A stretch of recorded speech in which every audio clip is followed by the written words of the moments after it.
Hey guys, Winkley back here with the new RTX 4090. You see here, this is made by ASUS, I think, and yeah, it's got a really strong heatsink this time around. It's got a great fan design, and yeah, really good ventilation, large amounts of aluminium on this one this time, and a little bit of copper too on the traces and stuff. So today I'll be teaching you how to fix the biggest issue with the power connector, which is the fact that it doesn't conduct electricity well, because when you plug this in, only about half of it's like properly touching the female head, where the male head and the female head are kind of like cuffed, you know, in each other, and the terminal is bent just a little bit too much, and that's where you get all the heat, because the contact area is very low. So what you want to do is you go and grab a tub of conductive grease. So Vaseline here is a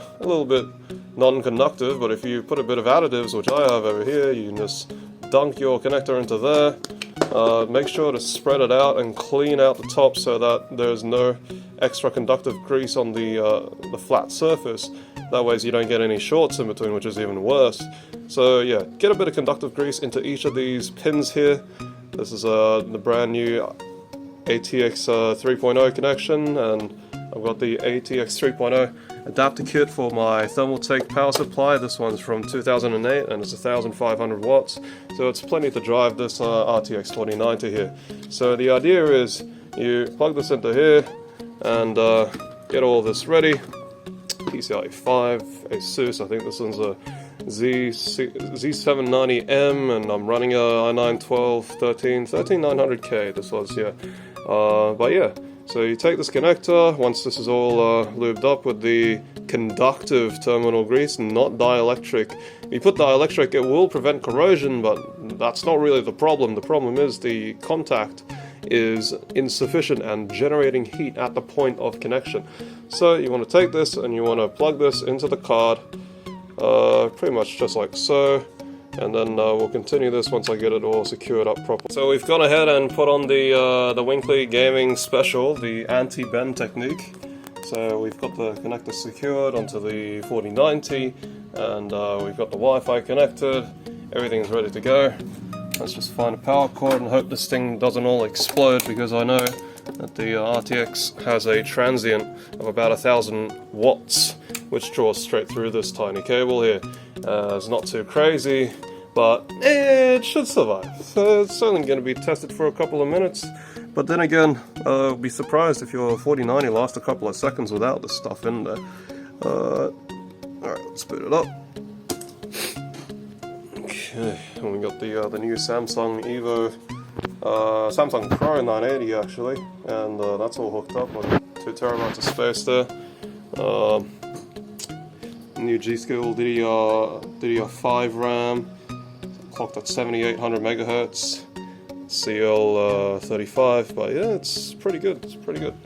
I think I'm gonna hook up the display port here. Here we go. Just gotta remember to screw in your display port as well. Here we go, we got the post screen. Disregard that, I got a custom BIOS pop-up picture. Oh no, I think 5.6 gigahertz is a little bit too much for this poor thing. So we start from here. Let's try that again. Here we go. The new Windows 12 preview image. Everything's doing pretty well. Oh, connector might be coming apart there, but should suffice for now. Seems deadly reliable, and thanks to Thermaltake's new PCIe 3 breakout board, it's breathing a lot of new life. Oh, yeah, they do a good job with the power supplies, honestly. Have a look at them. Okay, so here we go. Or on some Furmark or something. Valorant is probably a good idea in this case. It's a very strong benchmark for the GPU. And yeah, the RTX 4090 should be able to pull some good frames in it. You'll probably get at least 60 FPS on low. And yeah, let's give it a shot. Okay, here we go.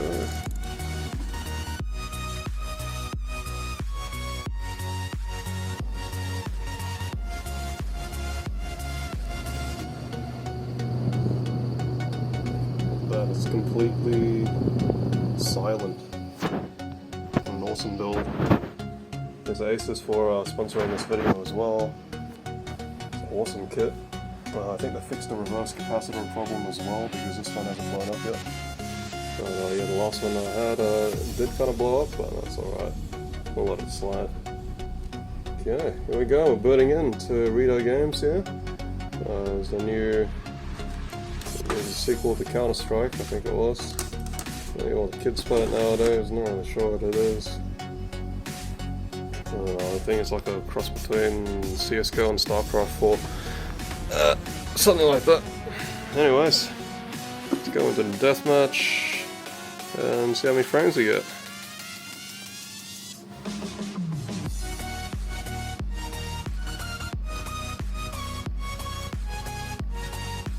So yeah, this is the main menu. Is pretty stressful usually here. Card's still holding up pretty well. But yeah, that's pretty much all there is to it. If you examine the old PCIe connectors, the old PCIe connectors are, oh yeah, they're a lot larger than the new connectors. Like honestly, look at the size of this thing.